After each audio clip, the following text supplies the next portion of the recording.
Friends, you are welcome back to this second session on the discussion of Introduction to Artificial Intelligence. In the previous session, we discussed some of the definitions of artificial intelligence by leading personalities in the discipline of artificial intelligence. We were discussing the definition of artificial intelligence by Shortliffe and Buchanan.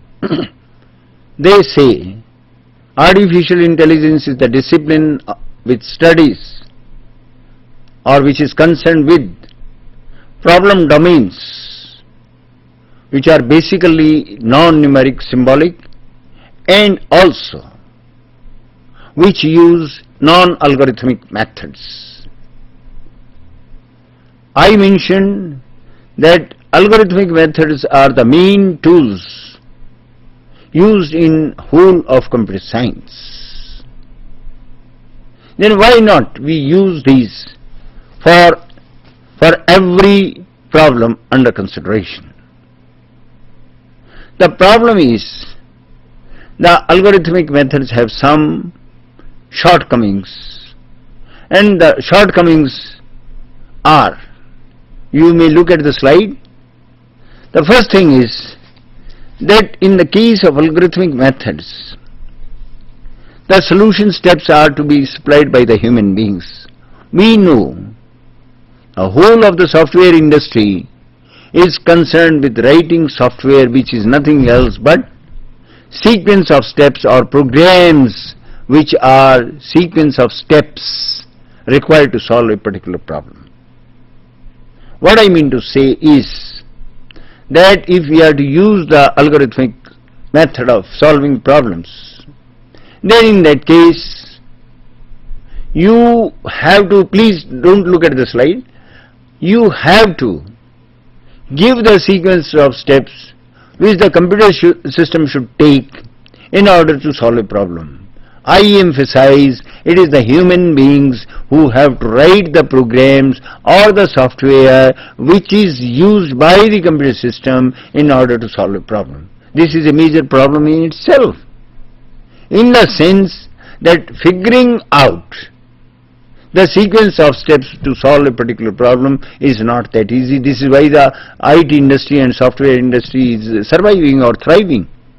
Because had it been very easy, then we should not have required experts to write softwares. So software algorithmic methods, first problem is this one, that we the human beings have to figure out the sequence of steps which are required to solve a particular problem.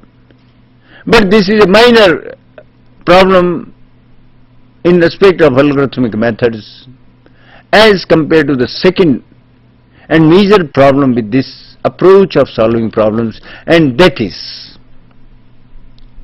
that very interesting that when there was actually no electronic computer during 1930 and 1940, I mentioned earlier also that Turing, Gödel and many of the brilliant mathematicians, logicians proved at that time that a very small fraction of the problems which we human beings encounter or may encounter in the future will be solvable with the help of the computer methods or algorithmic methods. That is, most of the problems which we encounter today cannot be solved by any computer system, howsoever advanced it may be, and not necessarily designed today, but it will be designed in future. So this is a big problem, in the sense that it is already mathematically proved that only a very small fraction of the problems which we may encounter can be solved with the algorithmic methods. And this is why it is a compulsion for us to follow the non-algorithmic methods.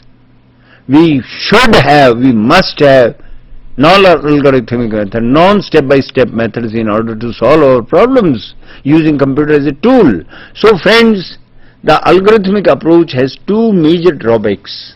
The first drawback is that the sequence of steps which are required to solve a particular problem by the computer systems have to be written by the human beings. And secondly, not all the problems, rather most of the problems, most of the problems we will never have a sequence of steps which can solve the problem. Nobody can write a sequence of steps which a computer system can execute and solve the problem. So what is the alternative? The alternative is non-algorithmic approach. That is, we will have to find out, those who know numerical methods, they must be knowing that when we are not able to solve a particular problem by the very usual operations of plus, minus, multiplication, division, then what we do? We do numerical methods, approximate sequence of steps approximating towards the solution if it actually exists. So you can say artificial intelligence is also reaching towards the solution through various processes of approximation, that is, they are sort of numerical methods of the symbolic approach. That when the problems are expressed in non-numerical symbols, then we apply some sort of techniques which are very similar, which are applied for numerically expressed problems. So friends, basically I told you that this is one aspect. That is, most of the problems which the computer systems can not solve because by using the algorithmic methods.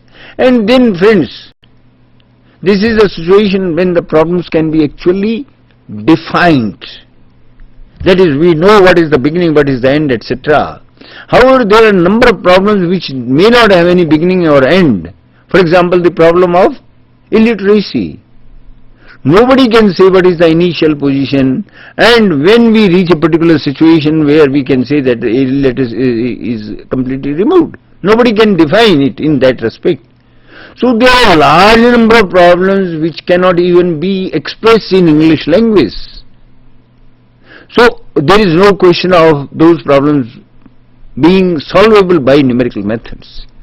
So ultimately we come to the conclusion that algorithmic methods are of limited use, and ultimately we have to use non-algorithmic methods which are the foundations or cornerstone of AI. So AI is a compulsion in the sense that without AI most of the problems cannot be solved with the help of the computers. So that is the very reason, friends, why we take recourse to artificial intelligence. Now, one more thing. As I mentioned earlier also, while crossing the road or just having a glimpse of the sky, we can tell whether it is going to rain or not. Or a number of situations are there just by having a fraction of view of a particular situation. We can guess the whole situation. Just by looking at an important monument in a particular city, we can say in which city we are there. Similarly, if we look only a fraction, say at the nose in a figure of a person, we can identify the person. What are those qualities? These are some of the qualities of human beings because of which they are able to solve a number of problems without much computations. I enumerate a few of the qualities which the human beings have, because of which they are able to solve larger number of problems without involving much computations. Please look at the slides. The slide says that first of all the human beings have the quality of adaptability. That is, getting meaning out of inconsistent and complicated and even contradictory information. Many times we get information from various sources which conflict with each other, and still we are able to get some meaning out of that.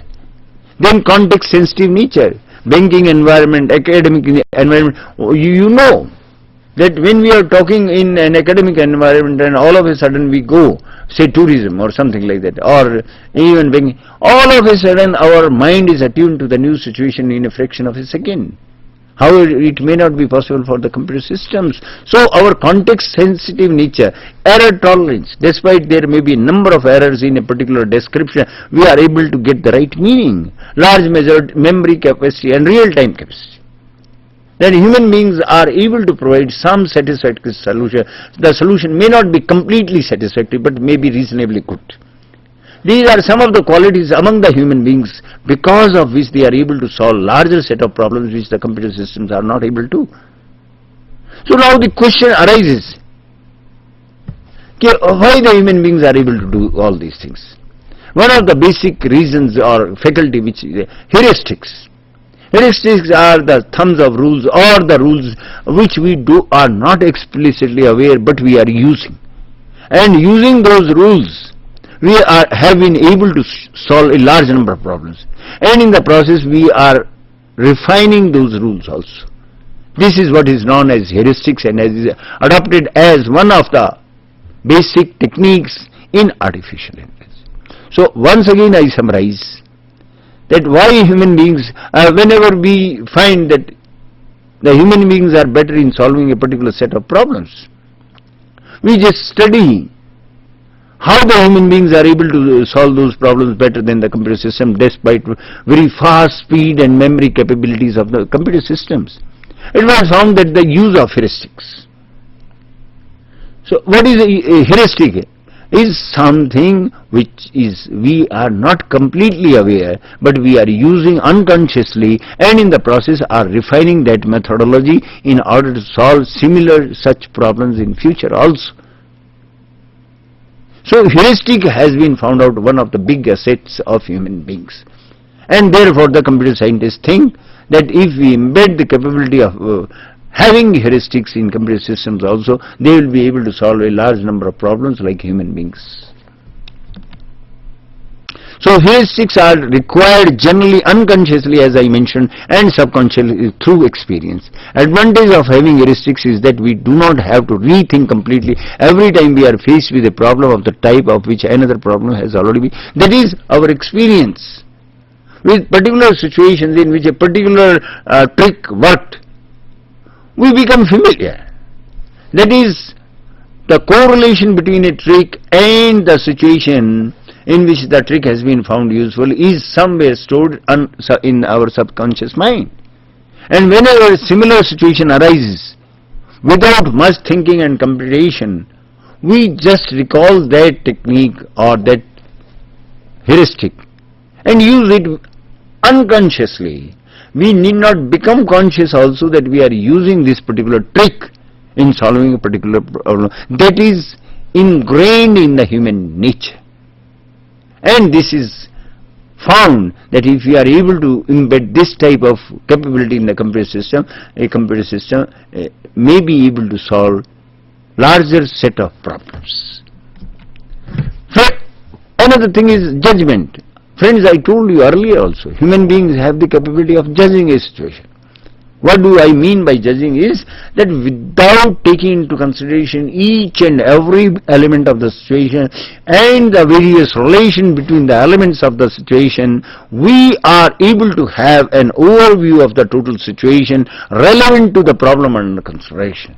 This is what is called judgment. And as I mentioned in the earlier portion also, earlier lecture also, I mentioned that in crossing the road, nobody does explicit computation. Nobody takes into consideration the total scenario, all the cars which are moving on the road into consideration before crossing the road. No, we just have an overall view. And just on the basis of the overall view, we just cross the road most of the time very successfully. You will see the role of judgment has been applied in other situations also. Please look at the slides. Now the slide has, you can see 17 sticks are there. That is 3 sticks on the left vertical line, 3 sticks on the middle vertical line and 3 sticks on the right vertical line. Similarly 2 sticks are there in each of the horizontal lines, which are 4 in number, and therefore there are 17 sticks. And these 17 sticks are enclosing 9 squares. Now the problem is to remove 5 sticks out of these 17 sticks so that only 3 squares are left. Please understand the problem very clearly. The problem is that these 17 sticks are enclosing 9 squares. Our problem is to remove 5 sticks so that 3 squares are left. Now, if we go by the computer system, one of the methods may be that we remove arbitrarily 5 sticks every time, check whether 3 squares are left or not. And whenever we are left with 3 squares, we stop and we say this particular, these 5 sticks should be removed in order to get 3 squares. But you know what is the computational effort required in this process? The computational effort required in this process is 17C5. That is, you have to do it 6,188 times. You remove various 6,180 times. You remove 5 sticks. Every time you check whether it is leaving 3 squares or not, which is huge computational effort. Another way may be that out of these 6 squares, we keep only 3 squares, and then we count the number of sticks. If the number of sticks is 12 left, then we say that this is one of the ways in which we can remove 5 sticks. But again, the computational effort in this is 6C3, that is 20 times we have to keep 3 squares, and every time we have to count the number of sticks, and the number of sticks, if are not 12, we have to repeat it. So this is the computational way of solving this problem, which requires lot of computational efforts.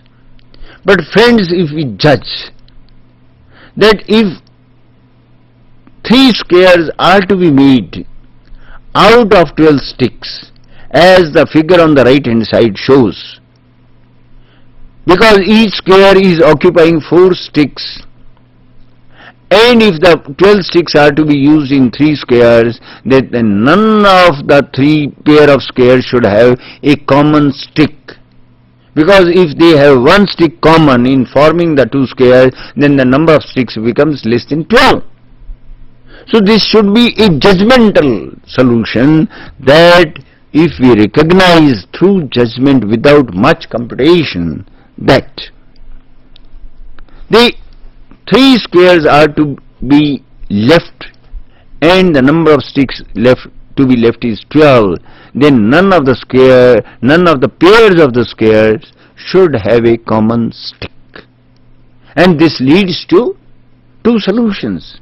One is that consisting of the squares which are crossed, and another set of 3 squares in which are blank. You can see, if we choose the 3 blank squares, then the number of sticks which form these 3 squares is 12. Similarly, if we choose the 3 squares which are crossed ones, again the number of sticks used is 12. Friends, the magnitude of computation may not be much from the point of view of computer systems. But the main thing is to emphasize that human beings may solve this problem much faster, not because of the computational efforts, but because of the judgmental power. The judgmental power in this particular case lies in the fact that the human beings immediately recognize that if 3 squares are to be built out of 12 sticks, none of the pairs of squares should have a common stick, and that leads to immediate solution. That is the power of judgment, which is used in solving a number of problems in which the human beings are much better than the computer systems. Friends, another domain in which the human beings are still much better than the computer systems is language understanding. What is and why the language understanding capabilities of the human beings are much better than the computer system? Please look at the slide. We human beings are using idiomatic expressions very frequently to hit below the belt. Now you know, hit below the belt doesn't involve hitting at all. No belt may be there at all. But the meaning is conveyed to hit below the belt in a particular sense, that one goes down the accepted norms of the society in solving a problem. Apple of my eyes. Now this apple of my eyes doesn't involve any apple or eyes at all. Something dear is called apple of my eyes. A bird in hand is worth 2 in the bush may not involve any bird and any bush. French is Greek to me. You can understand. Now, howsoever much meaning of various expressions we may embed in the machine, this type of idiomatic expression cannot all be included within the machine, because they are unique to the general meaning. The general meaning of hit below the belt may be something which involves a belt, which involves hitting, etc. So what we mean to say? The language is a very complex phenomena for which the human beings may remain much superior vis-a-vis the machine.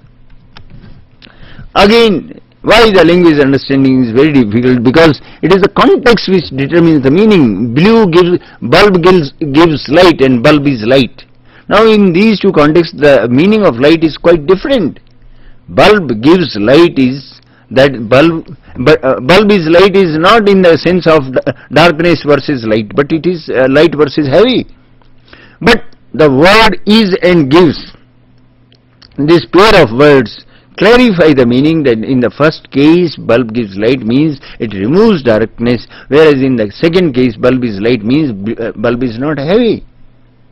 So it is the context which determines the complete meaning of a particular word, in this particular case the word light. And very strange things happen in the language usage. For example, when we use one dot, what is the meaning of that? The meaning of that is full stop. Don't go ahead of this one. But if you use three dots, commonly used in mathematics, it means don't stop at all. What is strange usage of dots? If you use just one dot, it means you stop. And if you use three dots, this means you never stop. So the meanings are changed completely because of the strange uses of various words, characters, etc. And this is why language understanding is very difficult for the machine, and it remains easier at least for the human beings. Another example of why the languages are difficult to be understood by the machines because of the complexity of the language. And apart from these examples, language is a living phenomenon in the sense that language changes almost every day. And whatever meaning you have embedded or conveyed to the machine on one day may not remain relevant tomorrow. But apart from that, you can see here example, Mohan saw the boy in the park with a, I am clarifying here that the three uses of the word with have totally different meaning. Mohan saw the boy in the park with a telescope. So here the use of with means using the instrument. And what is the using the instrument? Telescope. Mohan saw the boy in the park with a dog. Here this with is not in the sense of instrument, rather in the company of a dog. And in the third case, Mohan saw the boy in the park with a statue. Here it is neither the company nor the instrument, but rather the Mohan saw the boy in the park, that park has a statue. So here this with is for the park containing the statue. So you can see all the three uses of with have a totally different meaning. And we can have hundreds of connotations of a single word, and therefore it becomes very difficult for the machine to understand. Incomplete example, sometimes we have incomplete information as I mentioned earlier, but still we human beings are able to find out the complete meaning despite the incomplete information given to us. For example, you see, you have an example, please need not look at the slide. That is, somebody goes to the restaurant, orders say lunch, makes payment and comes home. If these four statements are given, from here the machine may not figure out that actually we took the lunch, we ate the lunch or not. I repeat the four statements. We go to the restaurant, order lunch, make payment, come home. From these four statements, machine may not be able to figure out whether the lunch was actually taken by us or not. The information is complete. However, we human beings know that we make payment only when we eat the lunch, etc. in most of the cases. So friends, what I mean to say, we human beings are able to find out the complete information from given incomplete ones by the context, by our previous experiences, etc. And this is why we are able to solve a number of problems with incomplete information domains. Another domain in which the human beings are still much better than the machines, the visual understanding. That is, a picture or something is given, and from that to find out various elements and the relation between various elements of the picture is still not as good for the machine as compared to the human beings. Please look at the slide. Now in this slide you can see there are a number of curved lines given over here. But most of the curved lines in this picture represent hillocks. However, the bottom curved line is not representing or is a part of hillock, but it is a part of a sort of river. Now just from the position of this last curved line, we are able to figure out very easily that it represents a river. But for the machine, all these curved lines are just curved lines. And until unless special sort of explanation is given, the machine may not be able to distinguish the river from the hillocks.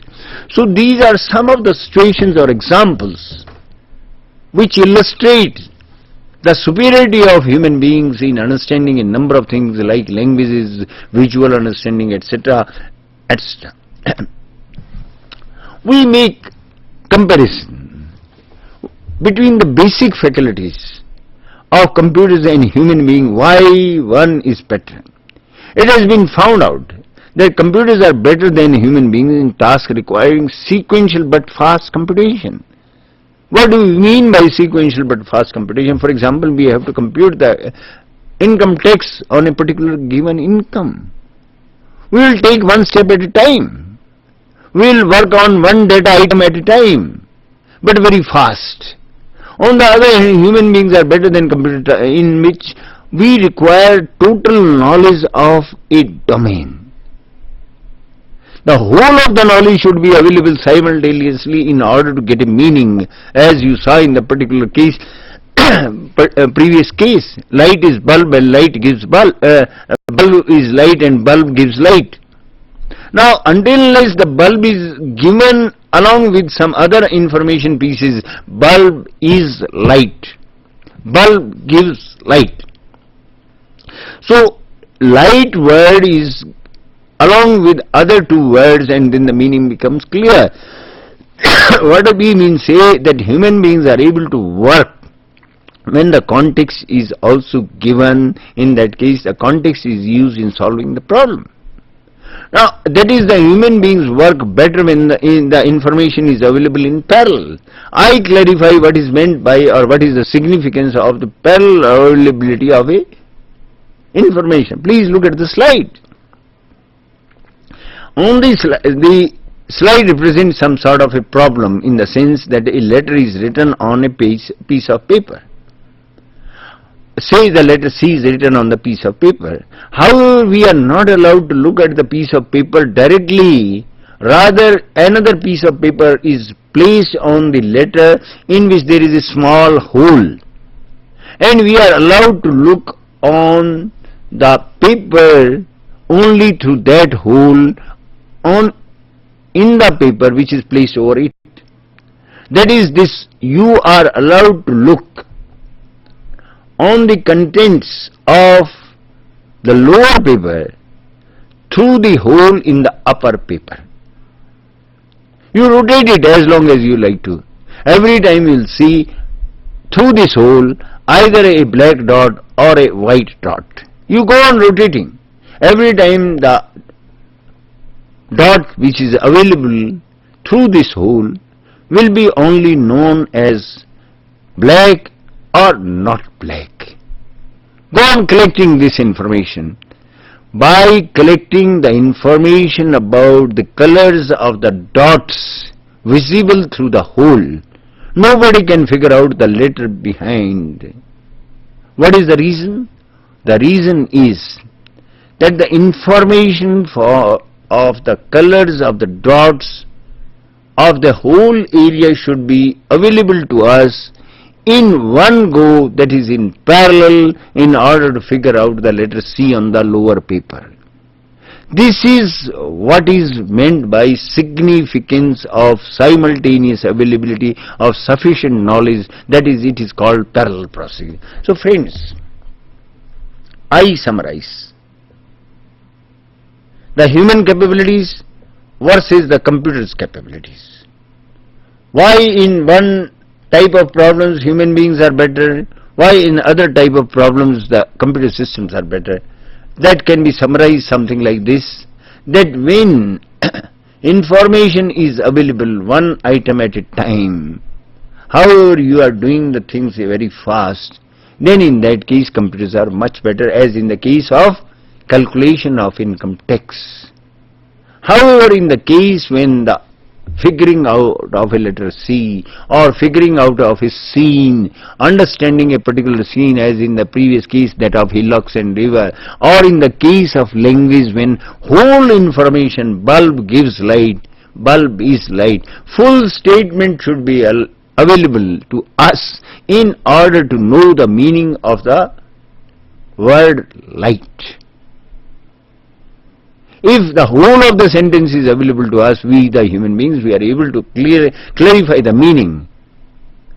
However, if the information is in pieces, we may not be able to find out the word.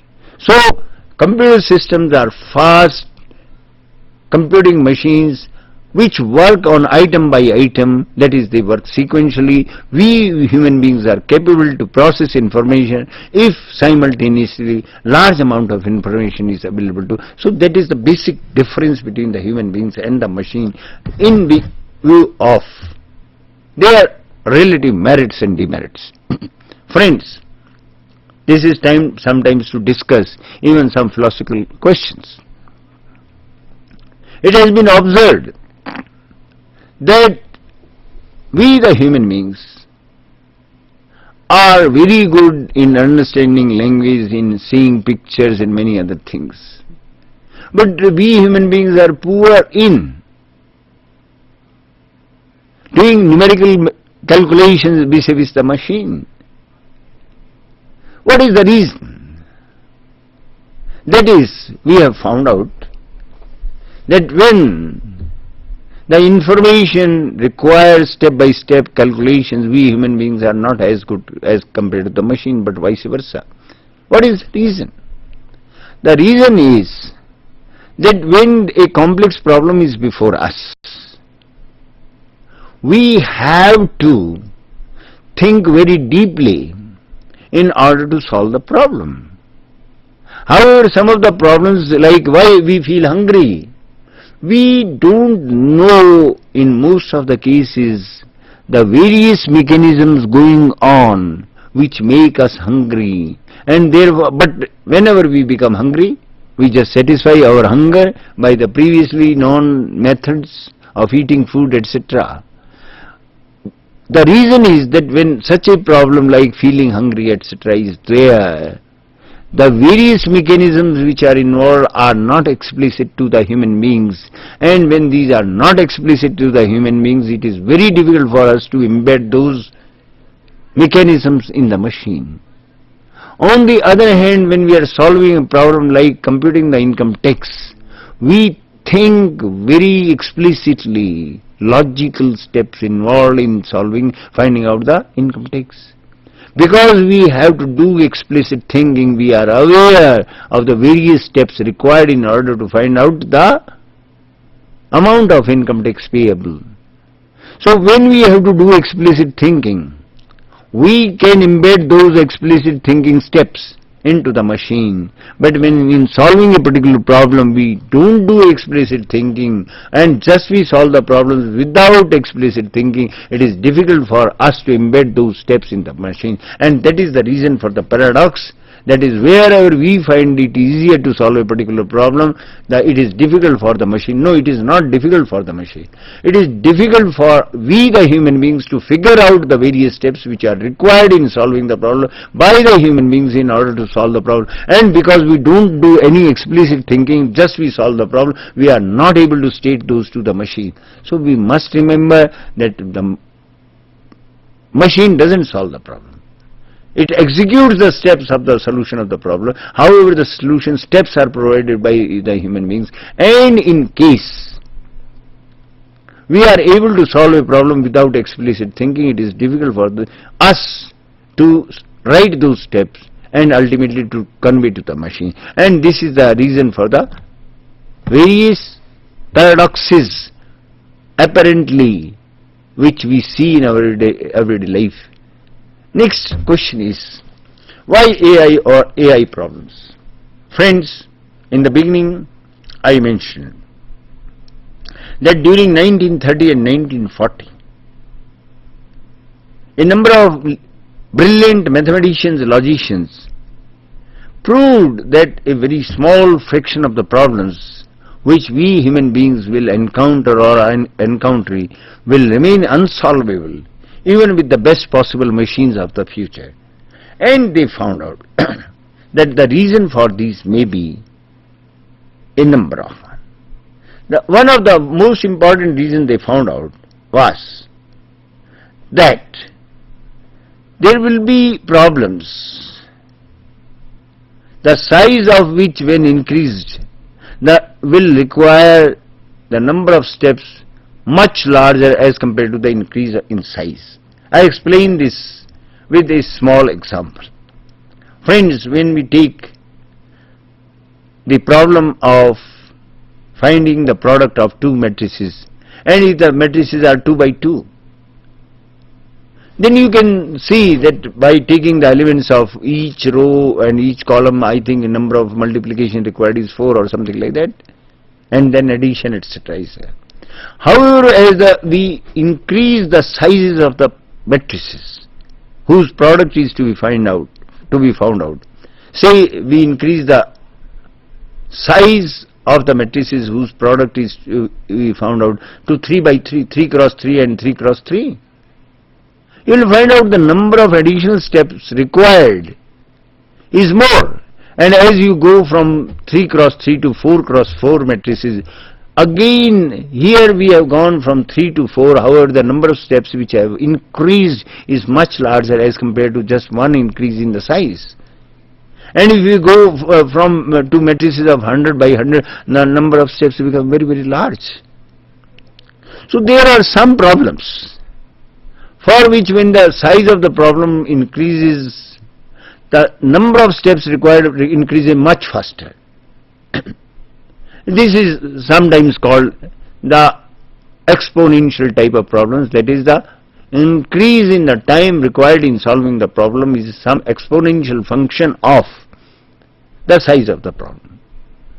Now, exponential time requiring is not thought of as good quality from the computational point of view, because as the size increases, the number of steps required increases very, very fast. And we don't use the computer systems to solve, to find out the product of 2 by 2 cross matrices. No, not at all. When the data is received from the space, it may be 1000 cross 1000 matrices. And we have to do operations on very, very large matrices. And if the number of operations required increase much faster as compared to the number, the size of the problem, the computer system may not be able to solve the problem. Such problems are called exponential problems, and it has been found that the algorithmic methods will not suffice in solving such problems. And therefore we have to find out what is called AI methods. Similarly, there are problems which cannot be even defined, as I mentioned earlier. In such cases, how to use the algorithmic methods? How can we tell the steps which are required to solve the problem when we are not even able to define the problem? You just have a look at what type of problems may be there which cannot be even defined. Please look at the slides. Why economy is not doing well? Can anybody tell? Can anybody define the problem? What is the problem when we say economy is not doing well? Can we tell what is the starting state, what is the final state when we can say the economy is doing well? Why there is no peace in the world? Can anybody define it properly in precise wordings or initial state and final state, etc.? Nobody can do. When vegetable is cooked, We don't have a very fixed particular temperature at which we say that the vegetable is cooked. No, nobody.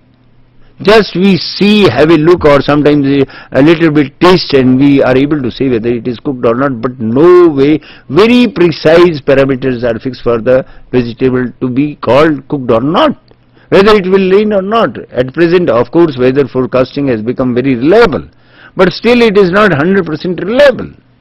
Can we say with 100% surety that it will be raining at a particular time or not? And this problem, of course, even if it is solved with the computer systems, will require large computational efforts on the part of the computer systems. Whether share prices will go up and down, despite lot of calculations, etc., and a lot of companies and firms are involved in doing all this, nobody is able to forecast very precisely whether the share prices will go up and down. So these are a set of problems which cannot even be defined properly. And when these cannot be defined properly, how can you think a sequence of steps which can be suggested as solution to such problems? So friends, these are some problems which cannot be solved with step-by-step methods, and hence we need alternative mechanisms or alternative methodologies, and one of the methodologies is artificial intelligence. So in general we can say, what are the task domains or domains from which the problems come, to which AI techniques are essentially required? Please look at the slide. The slide says, tasks involving perception like vision or speech, natural language understanding, common sense reasoning, etc. are the domains which are fit for applying artificial intelligence techniques. Each of these we have already seen. When it involves a vision like the curved lines in which the hillocks and rivers are there, you can see that this is a problem which requires the whole of the data available in one go, and it requires not so much of computation but judgment. Similarly, in the case of natural language understanding case examples we saw earlier, and even common sense reasoning. Just at looking at the sky we can say that whether it is going to rain or not, and similar other things. AI problems. In summary, AI task domains involve problems which may not be defined precisely or may require very large amount of knowledge or proportionate large amount of time and space in order to solve the problems under consideration. Friends, problems with programmed algorithmic computing, as discussed earlier, we have already told number of regions which are there. For example, in the case of algorithmic approach, we have to give step-by-step method. It is we, the human beings, give the steps, and in many of the cases we may not be able to figure out those ones. And secondly, I told you that algorithmic approach cannot solve large number of problems which we human beings may encounter. So then what is, we cannot stop over there, because the step-by-step method or algorithmic method cannot solve our this type of problem. We just stop. No, we always attempt another route. The another route is called neural approach, which is also a branch of artificial intelligence, that is using the neural approach. That what is neural approach in brief, within 1 or 2 minutes which are left. Neural approach is an approach which is based on a model of human brain. That is, we may construct computer systems on the model of human brains, and as the human brain is able to find out the total situation through judgment without explicit computation, similarly these computer systems which are modeled on the brain and called neural networks are being designed in order to solve the problems which are at present being better solved by human beings as compared to the computer systems. So friends, in summary, we discussed what is AI. Mainly it is based on, or it is concerned with the problem domains where the step-by-step methods fail. and exploitation of knowledge of the particular domain may help in solving problems. So this is the essence of what we call artificial intelligence. Thank you.